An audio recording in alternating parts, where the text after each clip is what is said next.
আসসালামু আলাইকুম রহমতুল্লাহি বারাকাতু। বন্ধু, আমি হাকিম সাদ্দাম হোসেন। আশা রাখি আপনারা ভালো আছেন। ইনশাআল্লাহ আমি আপনাদের দোয়া ভালো আছি। বন্ধু, আজকে যে গাছটা নিয়ে হাজির হয়েছি এটার নাম হলো পিপুল গাছ। পিপুল গাছ এটা বারজারে জঙ্গলে ঝোপঝাড় থেকে থাকে। পিপুল লম্বা লম্বা হয়, কালো, পাকলে মরিচের মতন হলুদ হয়, শুকায় গেলে কালো হয়। পিপুল ডানা ইউনানি আয়ুর্বেদ ওষুধে ব্যবহার করা হয়। পিপুলের শিকড়, পিপুল গাছ পাতা সবই ইউনানি আয়ুর্বেদ ওষুধে ব্যবহার করা হয়।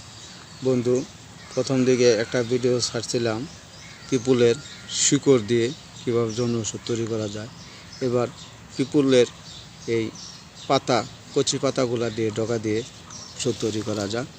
এটা যে পুরুষের পেনিসের রগগুলা ঢিলা হয়ে গেছে, রগগুলা নিস্তেজ, পেনিসটা নিস্তেজ, সহজ উত্তেজনা হয় না এবং সেক্স পাওয়ার কমে গেছে, তাদের জন্য এই পিপুল গাছের এই দাওয়াই খুব উপকারী। আপনারা এই পিপুল গাছের এই কচি পাতাগুলা, এই ডগাগুলা নিয়ে নেবেন।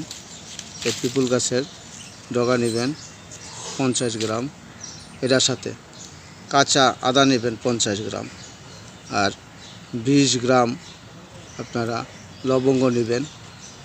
এই 120 গ্রাম দিয়ে আপনারা শিলপাটায় বেটে